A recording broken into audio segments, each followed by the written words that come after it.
আরজি করের চিকিৎসক তরুণী নির্যাতিতা যে পড়ুয়া তার যে গণধর্ষণ এবং খুনের ঘটনা ঘটে, অভয় আর বাবা মা রাজ্যের বিরোধী দলনেতা শুভেন্দু অধিকারীর সঙ্গে নবান্ন অভিযানে ডাক দিয়েছিলেন এবং সেই মতো কিন্তু ধর্মতলার ডরিনা ক্রসিং থেকে নবান্ন অভিযান শুরু হয়। কিন্তু যত সময় গড়িয়েছে অর্থাৎ যত মিছিল এঁকেছে ততবার কিন্তু রাজ্য পুলিশের পক্ষ থেকে বাধা দেওয়া হয়েছে। একেবারে ডরিনা ক্রসিংয়েই প্রথমেই রাজ্যের বিরোধী দলনেতা শুভেন্দু অধিকারীকে বাধা দেওয়া হয়েছিল, কিন্তু শুভেন্দু অধিকারীকে বাধা দেওয়ার পরেও তার বাবা মা অর্থাৎ অভয়ের বাবা মা কিন্তু তারা কিন্তু নবান্ন অভিযানের উদ্দেশ্যে তারা কিন্তু এগিয়ে চলেছিলেন। এই সময় যখন পার্ক স্ট্রিট মোড়ে এসে যখন নবান্ন যে মিছিল সেই মিছিল আসে তখন কিন্তু পুলিশের পক্ষ থেকে ব্যারিকেড দিয়ে দেওয়া হয় এবং সেই ব্যারিকেড যখন টপকে তারা নবান্নের দিকে যাওয়ার চেষ্টা করে যারা যারা আজকের এই প্রতিবাদ কর্মসূচিতে অংশগ্রহণ করেছিলেন নবান্ন অভিযান, তখনই কিন্তু পুলিশের সঙ্গে বাদানুবাদ সৃষ্টি হয়, ধস্তাধস্তি হয় এবং লাঠিচার্জ হয়।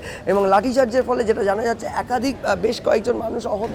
তার পাশাপাশি সবচেয়ে গুরুত্বপূর্ণ, পুলিশের লাঠিচার্জের গায়ে কিন্তু আহত হয়েছেন অভয়ার বাবা মা নিজেও। তার মায়ের কিন্তু কপালে ফুলে গেছে, তার হাতের যে শাখা বা পলা রয়েছে শাখা পলা সেগুলো ভেঙে গেছে, এছাড়াও শরীরের বেশ কিছু জায়গাতে আঘাত রয়েছে।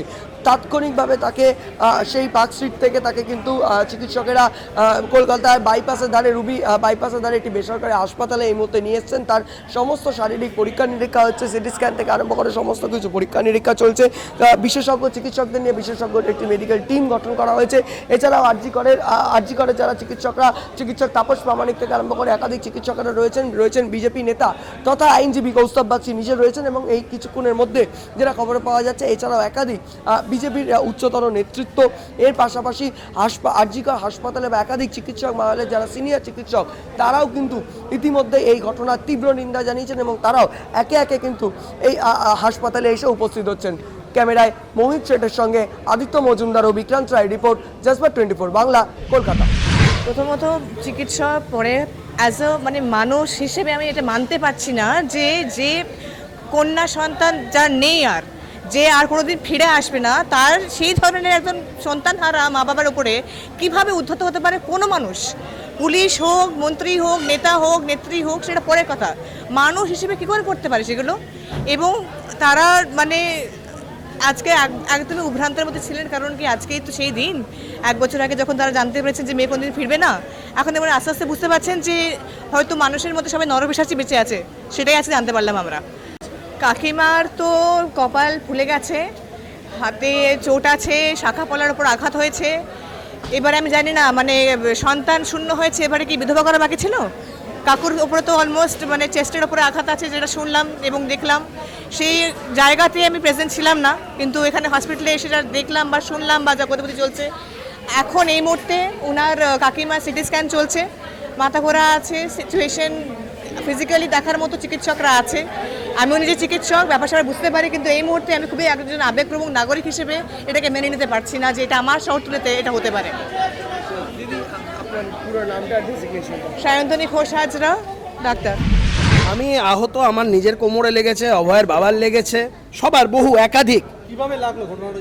আমি যখন আমরা ওই ধর্মতলা থেকে পার্ক স্ট্রিটের ক্রসিংটা যখন আমরা পেরোচ্ছিলাম তখন পুলিশ উদ্দেশ্য প্রণোদিতভাবে অভয় আর মায়ের মাথায় জোরে একটা ব্লান্ট কোন একটা অবজেক্ট দিয়ে জোরে আঘাত করার চেষ্টা করে এবং কাকিমা তৎক্ষণাৎ মাথায় হাত দিয়ে বসে পড়ে। আমরা তখন জল দিই, কিন্তু কাকিমা থামতে চাননি, কাকুও থামতে চাননি, কাকুকেও আটকানোর চেষ্টা হয়েছে। অভয় আর মায়ের হাতের যে শাখাটা সেই শাখাটা পর্যন্ত ভেঙে গেছে। কাকিমা হসপিটালে আসতে চাইছিলেন না, কিন্তু তিনি মাঝে মাঝে এমন একটা আমাদের মনে হচ্ছিল এই আনকনসিয়াস হয়ে যাবে, মানে তিনি ঝিমিয়ে পড়ছিলেন। তো আমরা সেই দেখে রিস্ক নিতে চাইনি। শুধু কাকিমা কাকুই নয়, একাধিক এখনও অবধি প্রায় 6 জন মতন কাকিমাকে ছাড়া এখনও অবধি ভর্তি হয়েছে গুরুতর ইনজুরি নিয়ে। পুলিশ যে বর্বরোচিত আক্রমণ আজকে একটা গণতান্ত্রিক একটা শান্তিপূর্ণ আন্দোলনের উপরে করলো, এটা নজিরবিহীন এবং এটা ইতিহাসের পাতায় তোলা থাকবে। ওনার মানে অভয়ের মা বাবার পিছনেই আমরা ওনাদের সাথে যারা এসেছিলাম বাড়ি থেকে তারা ছিলাম, কিন্তু ওখানে যেহেতু এত গ্যাদারিং ভিড়ের মাঝখানে আমরা ওনার কাছাকাছি যেতে পারিনি। কিন্তু পুলিশ দেখলাম হঠাৎ আনপ্রুভড অবস্থায় একটা লাঠিচার্জ শুরু করলো, আমরা ছত্রভঙ্গ হয়ে গেলাম, ওনাদেরকে আর খুঁজে পেলাম না।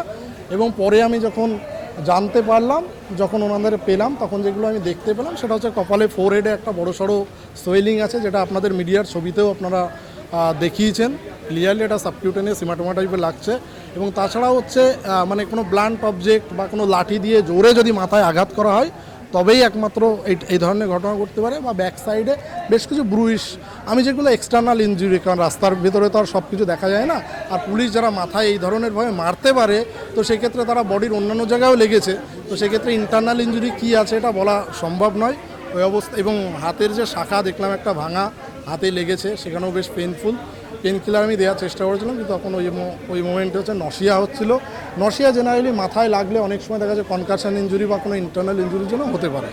তো আমরা তখনই ডিসাইড করি, আমি বাড়ির লোককে বললাম বা যারা যারা ছিল যে ইমিডিয়েট হসপিটালে নিয়ে যাওয়া হোক, কারণ এখানে তো এর ট্রিটমেন্ট করা সম্ভব নয়।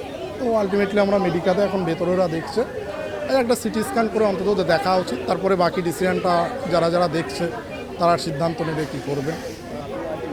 না আমি দেখুন, আমি কোনো অর্গানাইজেশনে, আমি একজন চিকিৎসক, আমার কোনো অর্গানাইজেশনের পার্টও নই। কোন অর্গানাইজেশন কী ডিসিশন নেবে, কোন রাজনৈতিক দল কি ডিসাইড করবে, এটা আমি জানি না। আমি আজকে এসেছি, এটা অনেকে হয়তো ভাবতে পারে যে বিজেপির মিছিলে এসছে, না, অভয়ের মা বাবা ডেকেছে, তাদের ফ্যামিলির সাথেই এসেছি।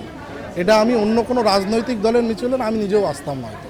আমি এখানে এসেছি তার মা বাবার পাশে থাকার জন্য, যেটা প্রথম দিন থেকে করছি, কারণ আমি একমাত্র দায়বদ্ধ তার মা বাবার কাছে, বাকি কারোর কাছেও নই।